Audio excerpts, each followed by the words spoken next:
Welcome to this tutorial on how to open the browser console on Google Chrome. In this video, you will learn step by step how to access the browser console to inspect web pages and troubleshoot issues. First, open Google Chrome on your computer. Make sure your browser is updated to the latest version to ensure you have the most recent features and tools. Next, navigate to any website of your choice.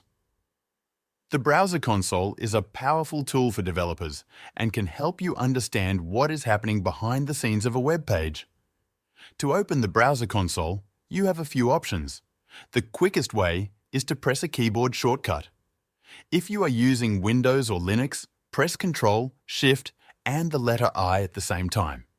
If you are using a Mac, press Command, Option, and the letter I together. This will open the Developer Tools panel. Another option is to access the console through the Chrome menu. Click on the three vertical dots in the top right corner of your browser window. Hover over More Tools, then select Developer Tools from the drop-down menu. Once the Developer Tools panel is open, look for the Console tab at the top of the panel. Click on it to open the browser console. Here, you can view error messages, log messages, and run JavaScript commands. To test the console, type a simple command like console.log and add parentheses with quotation marks inside. For example, type console.log hello world and press enter.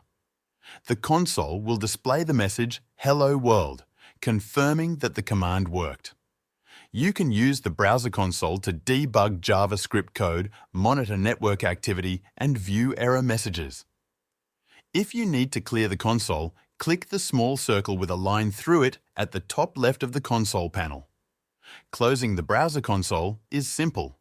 Click the X button in the top right corner of the Developer Tools panel or press the same keyboard shortcut you used to open it.